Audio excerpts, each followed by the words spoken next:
On April 14, 1864, several families left Springfield, Illinois for the fertile farmlands of Central California. Known as the Donner Party for their leader George Donner, the group decided to take a shortcut known as the Hastings Cutoff instead of the well-established Oregon Trail, a decision many wouldn't live to regret. Today, we'll discuss the troubles they faced along the way, how the survivors were finally rescued, and what drove the group to cannibalism on this episode of Technically a Conversation.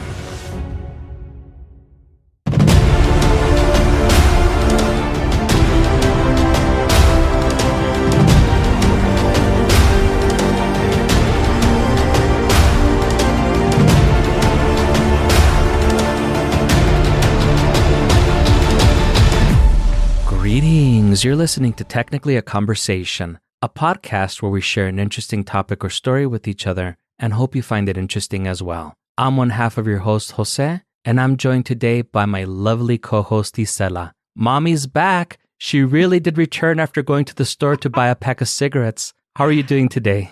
Feeling so wonderful and refreshed.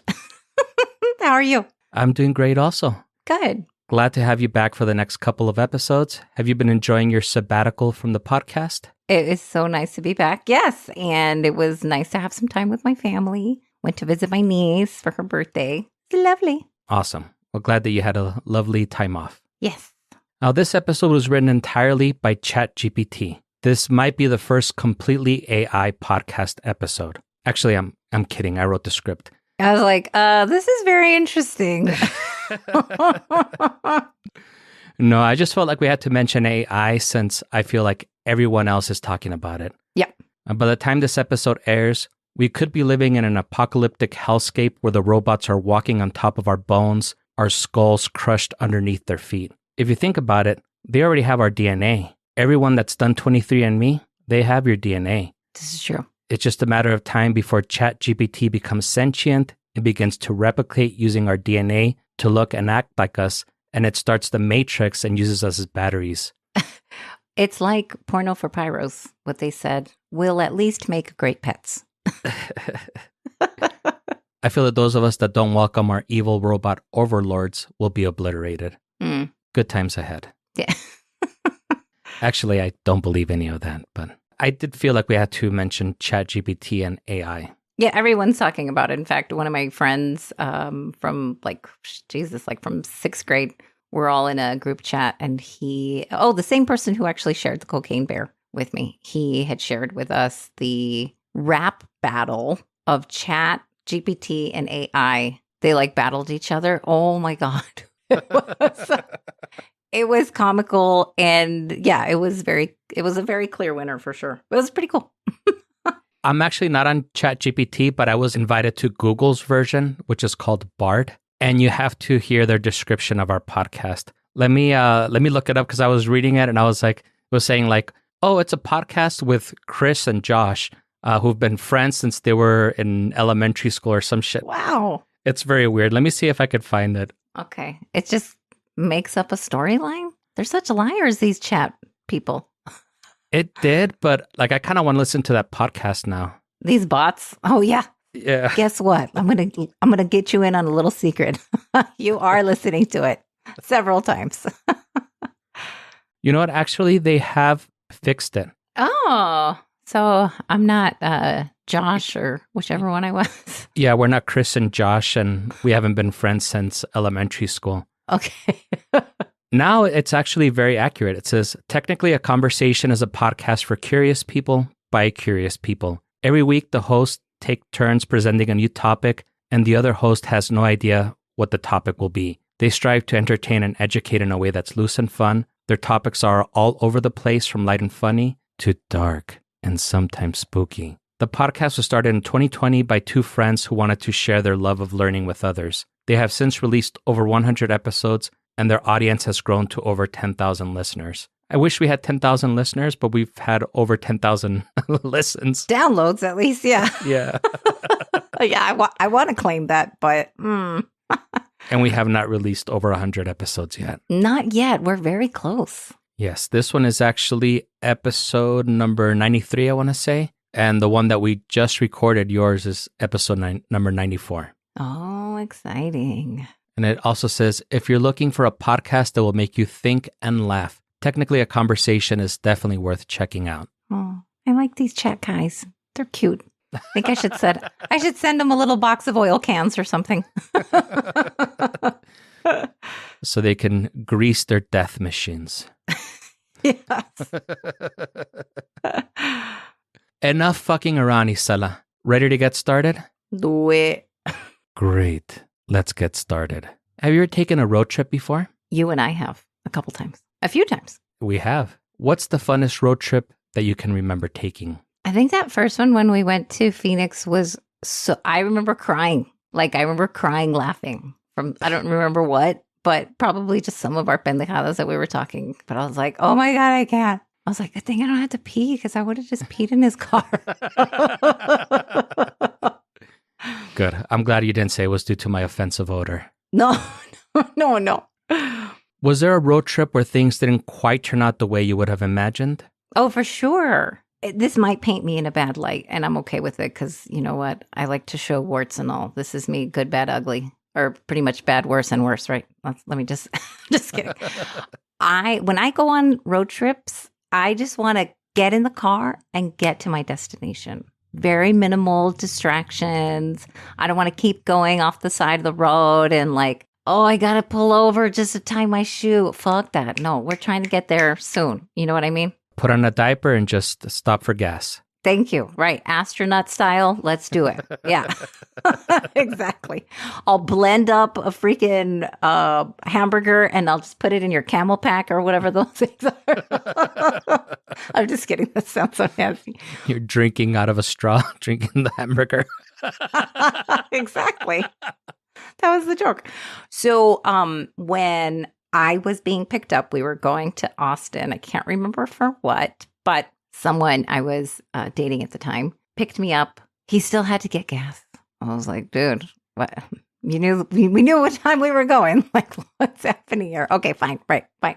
We go, we get gas. We haven't even made it out of the city. Okay, we're like barely passing Airway. And homie was like getting all sleepy. Like I could see it in his eyes. And I was like, oh my God, let me just drive. You're dropping like down to 50 on the freaking freeway. Let me just drive. And he's like, okay, I just need a quick nap. Boom. I catch us up. I speed rather. And he took maybe like an hour power nap. And then he's like, no, I'm good. Let me just pull over. I want to drive again. Just pull over. I don't know if it's like a manly thing for the driving, but I was like, no, like, just let me drive. We already pulled over. Like, just let me do this thing. No, he doesn't. Fine. Okay, we're going to give it one more shot. I pull over again. He gets in the driver's seat, maybe drives 40 minutes and starts getting sleepy again. I was like, oh my God, I was so frustrated. I drove the whole way after. I was like, nah, son, nah. It's like, it's not okay. That wasn't too bad. I don't think it paints you in a bad light. Internally, I was like crawling at my neck. Yeah. I know when you and I take road trips, I usually like you to drive at least until we get past the border checkpoint. Because I know that if I drive, they're going to want to bring in the dogs and fucking start taking the seats and shit out. Right. But if you're driving, they normally just pass us through. That's true. You're so silly. So, oh my God, is this a road trip from hell? I'm excited already. Well, I'm actually going to tell you the story of the worst road trip ever. Yes. I don't think anyone will ever beat this for both how miserable and how awful an experience this was. Okay. The following is from a Britannica and Wired article. Link to this and all our sources will be in the show notes. On April 14th, 1846, the families of brothers George and Jacob Donner and local businessman James Reed loaded up their ox-driven wagons and left Springfield, Illinois for Central California. Like a lot of Midwestern families, the Donners were farmers and had heard the tales of the fertile farmlands of California, and even more enticing, the people who were striking it rich finding gold in the state. Joining the Donners and Reeds were about a dozen of their employees, with the party totaling 31 people. Oy. On May 12th, the group reached Independence, Missouri, and joined another wagon train headed west. On July 20th, 1846, the group divided in Wyoming, with most of the wagons heading north using the well-known Oregon Trail the Donner Reed Party and 56 other individuals, now totaling 87 people, chose to take the Hastings Cutoff, a shortcut they were told would cut out 3 weeks from their travels. Let's examine what happened while on the Hastings Cutoff and why this proved to be a decision some of them wouldn't live to regret. But first, Isela, are you familiar with the story of the Donner Party? I am not familiar with the Donner Party, but I mean, I know that a lot of people went out west for like the gold rush or whatever. You're going to be in for a surprise with this one. Okay. It takes a tragic and shocking turn. Ooh. I mean, if it didn't, why would I even bother talking about a group of farmers going to California, right? Yeah. Snore. Yeah, that's boring. The Hastings Cutoff is named after Lanford Hastings, who Britannica described as an unreliable guide. What's the shortest distance between 2 points, Isela? A straight line, unless it's a wormhole. Just depends where we're going. Well, you were right with the straight line. Okay, good. On paper, the Hastings Cutoff appeared to be more of a straight line and appeared to shave more than 300 miles or 480 kilometers from the trip. In reality, it actually was 125 miles or 200 kilometers further and would have added an extra week to the trip. Wow, okay. This was if everything went according to plan. The Oregon Trail would have taken you from Wyoming up through Idaho, bypassing Utah almost entirely and into Nevada. Before the families left Illinois, a friend of Reed, who had traveled to California through the Hastings Cutoff, actually warned Reed not to take that route, but the group chose not to heed his warnings and took the Hastings Cutoff anyway. The party elected George Donner to be the party leader when they separated from the other group that chose to take the more well-known and established Oregon Trail. Donner was in charge of 29 men, 15 women, 43 children, and 23 ox-drawn wagons. Wow. And I also kind of felt like saying, and a partridge in a pear tree, because... I know, that's a lot. Wow, that's a big party. That was like the caravans of the, you know how there's like a big caravan coming up like towards the border every 2 weeks or something. That was like the caravan of the day. Yeah, definitely. The Hastings Cutoff, according to Wired, was not even a trail. It was just a line Hastings drew on a map that takes you through the Wasatch Mountains of Utah. Because it's not a trail, you need to carve yourself up the mountains using an axe and shovel. And the 36 miles or 58 kilometers crossing you thought would take you 3 days would actually take you 3 weeks. After reaching the grueling peak of the Wasatch Mountains, the view you would be greeted by was discussed as being sickening. Would you like to take a little guess why? If you're that high up, I would imagine it's beautiful. Is it just all the death and mayhem of the people that didn't make it or what? Waving to you on the other side with a slacked-mouthed smile would be the beautiful Great Salt Lake Desert. But don't worry, Hastings said it was a difficult yet very manageable 40 miles or 64 kilometers. In reality, it was 80 miles or 128 kilometers. So it's now August 30th when they reached the bottom of the Wasatch Mountains. The path through the mountains was described as being nearly impassable and took an additional 2 weeks. So they were on the damn mountain for 5 weeks instead of 3. Wow. So keep in mind, Hastings said it would only take them 3 days to cross the mountains. The Donner Party knew they had a difficult path ahead of them as they entered the desert, so they gathered as much food and water as they could carry. Hastings told them that it would take them 2 days to cross the desert, so they went out into the desert like Jesus for 40 days. No, actually, I'm kidding. It was only supposed to be 6 beautiful days and nights of steering your thirsty and parched cattle, their only motivation being their desperation and instinct for some water. It sounds lovely. I'm sure it was lovely. I don't know. But while in the desert, the party lost dozens of cattle and wasted several days trying to find them. This search turned out to be in vain, and several wagons had to be abandoned. Pretty shitty, right? Oh, it's awful. It's like you never leave a man behind. Well, in this case, it was their cattle that left them behind, so. Yeah, that's true. It's now September 26. The group that broke off in Wyoming and took the Oregon Trail had already completed their journey to California and were rolling down the streets, smoking Indo, sipping on gin and juice, laid back. The Donner Party had crossed the Great Lake Desert only to discover another desert in Nevada. Oh my God. As you can imagine, people were stressed out and tensions were high. On October 5th, there was an argument between one of our protagonists, James Reed, who was one of the 3 OG patriarchs that left with the Donners, and another man named John Snyder. The argument got physical and Reed stabbed Snyder to death. Originally, the men wanted to hang Reed, but instead he was banished from the group and continued west on horseback. His family remained with the Donners. Another person just described as Mr. Hardcoop was kicked off another wagon to lighten the load and was left to die. Wow, that's savage. Yeah, and neither Wired or Britannica gave more details on why Hardcoop was abandoned. That sounds super fucked up, right? Very. But who knows, right?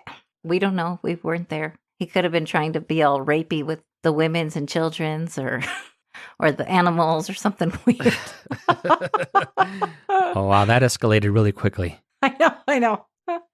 Hardcoop and James Reed weren't mentioned again, so I don't believe either person completed the journey. Wow. The group begins their ascent of the Sierra Nevadas on October 13th. By this point, warriors of the Paiute tribe had killed several of the group's oxen. They had buried virtually all of their personal possessions except for food, clothing, and the barest essentials in an effort to minimize the load of the remaining exhausted animals. On October 31st, the weary travelers approach Truckee Pass, or Donner Pass as it's now known, but they find their path is blocked by the ever-deepening snow. Normally, the Sierra Nevada don't get snow this early in the year, but this winter was especially brutal. Let's take a quick commercial break, and when we return, we'll talk about the events that led to their starvation and eventual cannibalism. All right.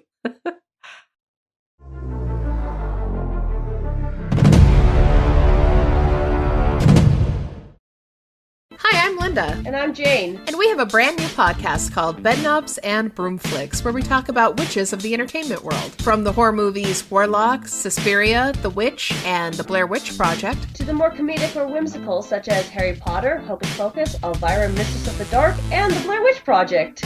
No movie, TV show, or book is off limits. All witches, man witches, sorry warlocks, we're not calling you that, witches brews, witches of history, familiars, and witch-like activity will be discussed as we laugh and have fun talking about the wonderful world of witches. So join us every other week for some fun witchy talk. All witches welcome.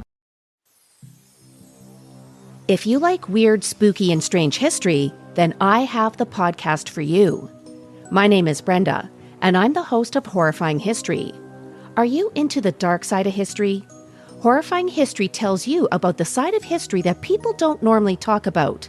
We tell the tales of haunted places, infamous true crimes, the paranormal, and unsolved mysteries, and then we look to history to see where the truth actually lies.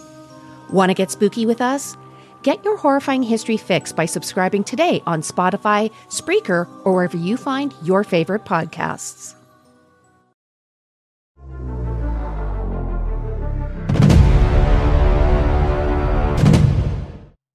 And we're back. Did you eat anybody from your family during our break, Isala? Did you eat your doggy? I don't see your doggy. Thankfully, I'm not that hungry. Good. So how did we get to starvation and eventual cannibalism? Great question, Isala. Before we get into that, what are your thoughts? I can see where people lose it and they lose their patience. It's like every episode of Snapped. I don't know if you ever watched that show, but they take it, they try to be patient, and then something just like, they go all crazy, and then boom, they kick somebody off the wagon. Or, I guess in that case, literally this is the case. But I'm assuming it's just tensions were high. They were on the road already at this point for 3 months. 3 months. That's insane. It's really crazy, and it only gets worse. Right. I mean, Cheetos only has a really short shelf life. I mean, I'm just kidding. Like they had Cheetos. Yeah, and you can only eat Cheetos for so long, too, before you get tired of them. Well, I mean, between Cheetos or eating Gluteus Maximus, I'd stick to the Cheetos. And you're right, I've never even heard of Snapped. Oh, man, it's a really good show. But at the same time, it's going to make you want to be single forever. So maybe it's a good thing. I think I'm kind of already at that point. Okay. Okay, so the group arrives at the Donner Pass of the Sierra Nevada mountains and find that they are unable to pass due to the snow. And this wasn't just a little mamada like we get here in El Paso. The snow was described as being 5 feet high. Oy. Typically, this region doesn't get so much snow so early, but 1846 was a particularly heavy and early winter. The Wire article stated that if this had happened any other year, the Donner Party would have made it through, no problem. Being snowbound, the group built some crudely constructed cabins to get some protection from the elements. Ironically, the Donners themselves suffered a wagon accident, so they set up camp near Alder Creek, which was described as being a few miles east of where the main group was. 8 days of continuous snow followed, during which time many of their oxen, who were their chief food reserves, wandered off and got lost. After the snowstorm passed, the Donner Party believed the snow would clear out in a few days and they would be able to continue on their journey. They thought the Sierra Nevadas was like the mountains that they were used to, where that usually happened, but that didn't happen here. On December 15th, Bayless Williams, an employee of the Reed family, was the first of many to die of malnutrition. Oh. On October 16, a group of 10 men and 5 women improvised some snowshoes to set off through the Sacramento Valley to seek help. The rest of the group remained at the camp. While at the camp, some attempted to hunt, but these people were farmers, not mountain men, so a lot of them didn't really know how to fish the trout in the lakes or trap the small vermin that might have been in the area. All the larger animals would already be hibernating, would have moved to warmer areas to survive the winter. Eventually, the food they brought with them was gone, and they had already slaughtered what remained of their oxen, the ones that didn't wander away. They then moved on to eating the dogs. Oh my gosh. 6 weeks after being trapped in the camp, they started eating their leather. Apparently, they would boil the leather until it would turn into a pulp and eat the resulting glue-like substance. That sounds super gross. It sounds really awful, but if you think about it, it is part of an animal, so maybe it provides, I don't know, some kind of protein. I don't even know. Wow. Yeah, no, I can't imagine eating that shit. I imagine it being like engrudo or something. Do you know what is engrudo? I don't know what is engrudo. What is that? It's like this paste that my grandma used to make, like with vinegar and I want to say it was flour. Ew. But when we would run out of glue, she would make that for us and would use that as glue. Oh, why? Oh, that. Why are you guys running out of glue? What kind of crazy, cool arts and crafts house is this? Well, because we were kids and we were always having to glue stuff for school. Yeah. Okay. That's cool. Yeah, no, that's gross. They should have brought some maicena with them. All I'm saying is if you're talking about, like, let's say bull balls or, I've heard that people eat testicles of some animal.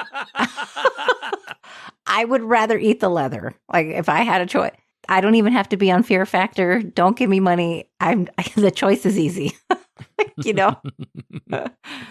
Speaking of bull balls, did you hear that they were able to use DNA to make woolly mammoth meatballs or something like that? Yes, that's so strange. But then they're like, well, can we eat it? They're like, no, we can't. But we know we can make it. I'm like, what? That was useless. That was useless. No, I think they're intending to sell it, but I don't know if I would want to eat it because it's completely lab grown. I think they did say that you can't. I don't think that you can eat it. I don't know. I have to rewatch the CNN thing, but I did watch it. I was like, what? Then what was the point? They're like, look how cool, how far we've come. Like, what? Yeah, we said something interstellar, like we proved that in the 70s or whatever. Come on. Anyway, well, I guess technically it launched in the 70s. Anyway. So in the final 10 days of December, 7 more people died. Bayless Williams, Jacob Donner, Samuel Shoemaker, Joseph Reinhardt, James Smith, and Charles Burge. All of them were buried in shallow, icy graves just outside the cabins. The group of 15 that set out through the Sacramento Valley weren't doing much better. 8 of the men died, so only 2 men and 5 women remained. No names were given for the 8 men that died, but there was evidence that the bodies of some of the dead were eaten by the others. And honestly, that was probably the only reason the other 7 survived. The remaining 7 that hadn't been eaten arrived in Sacramento, California on January 31st, 1847, and organized the first rescue party. Many of the group back at the camp refused to participate in any cannibalism under any circumstance, and it cost them their lives. As a matter of fact, no cannibalism took place by that group until February, after at least 13 others had died of starvation.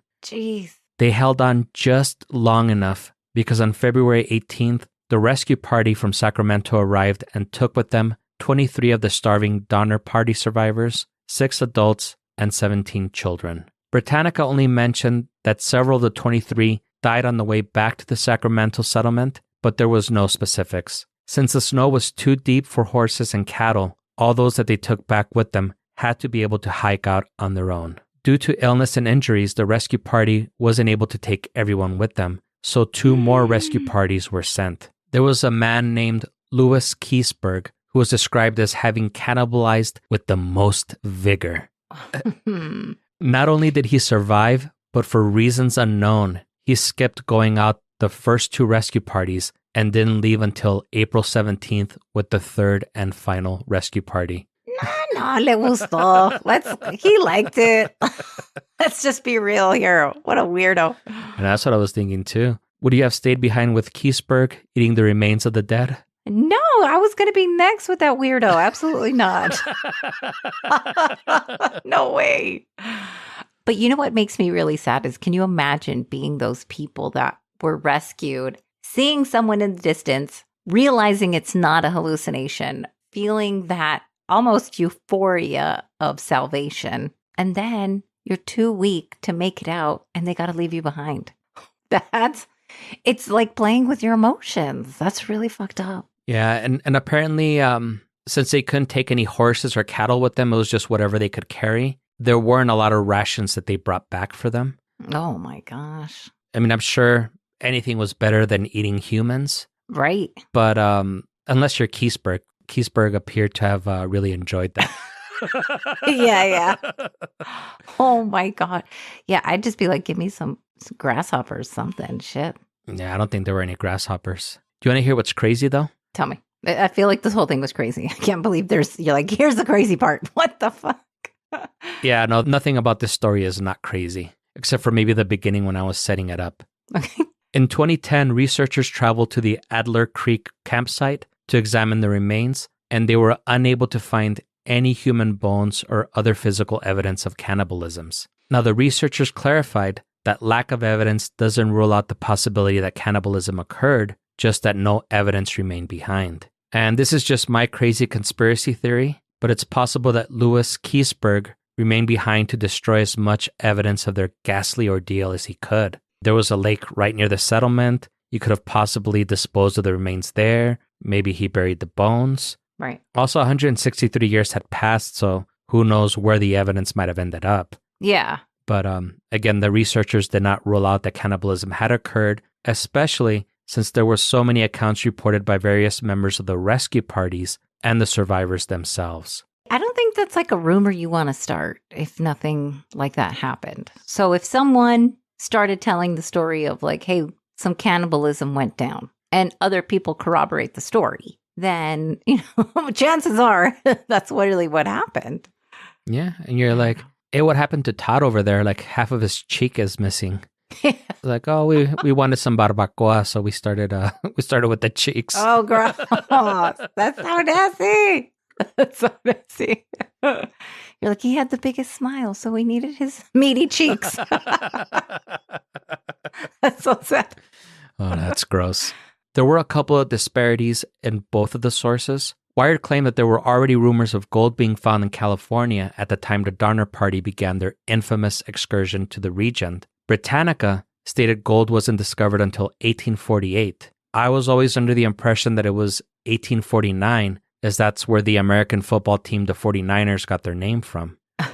The Library of Congress claims gold was first discovered on January 24th, 1848. California.gov stated it wasn't discovered until March 15th, 1848. Los Padres National Forest claimed it was March 9th, 1842. So the actual date is all over the place on that. Interesting. I see. Wired also claimed that of the 85 members of the Donner Party that were originally trapped in the Sierra Nevada, 51 survived and eventually arrived safely to California. So that would have made the death count 34. Britannica claims there were 89 people total, with 42 people dying and 47 surviving. Britannica states that on November 20th, Patrick Breen, who had joined the Donner Party with his family in Independence, Missouri, started keeping a diary until March 1st of 1847. As far as I can tell, that really was the only written account of what happened. Everything else is known by what the survivors told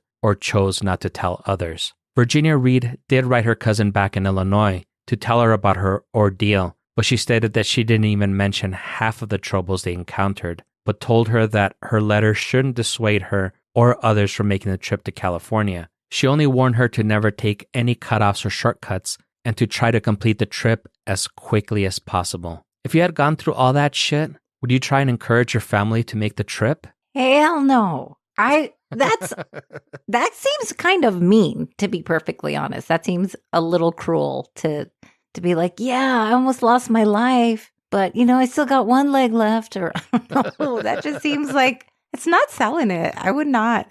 Definitely not.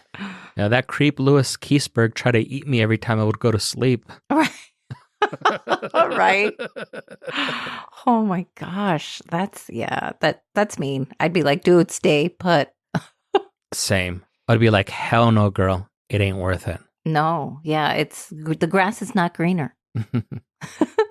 Well, it might be due to all the remains. Oh, yeah. Oh, yeah, that didn't make that better, right? Too soon. Just kidding. Ultimately, the Donner Party story did little to discourage people from migrating to California, and instead of turning into a cautionary tale, became more of a grim historical footnote. An interesting observation that Wired made was that most of the people that died were young men. The only woman they actually mentioned by name dying was Eleanor Eddy. They said that this was due to cultural norms at the time, where men did all of the labor, causing them to expend calories quicker and therefore dying of starvation and malnutrition quicker.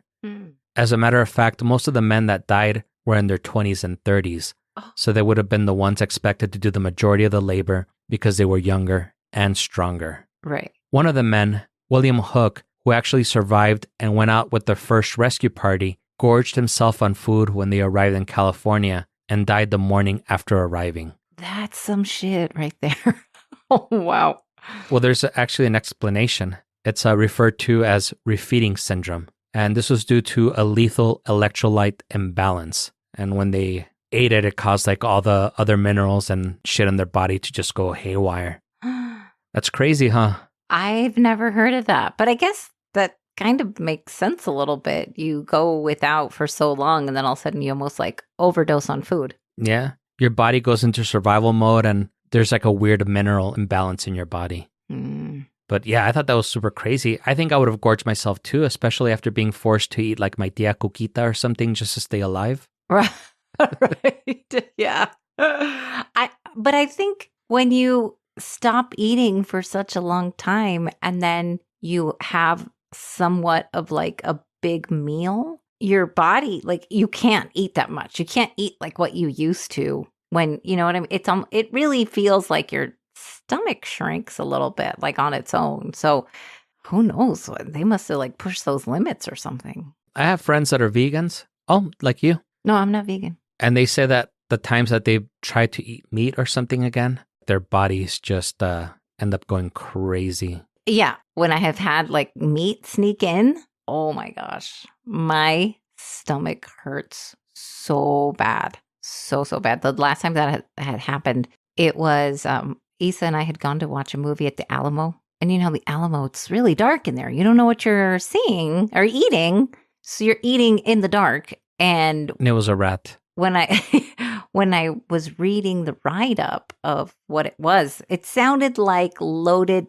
not potatoes. What are those things? Tater tots? It sounded like loaded tater tots. Oh, those are delicious. Yeah. I was like, cheese and chives and all that. Hell yeah. I'm like, bring it on. So I didn't realize that there was, I think, bacon in there. Oh, nice. And I remember tasting a consistency that I was like, wait, what was that?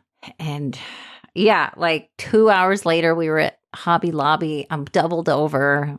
My daughter's trying to pick out some kind of craft, some art and craft. I mean, this was, I don't know, a good 4 or 5 years ago. And I'm like doubled over.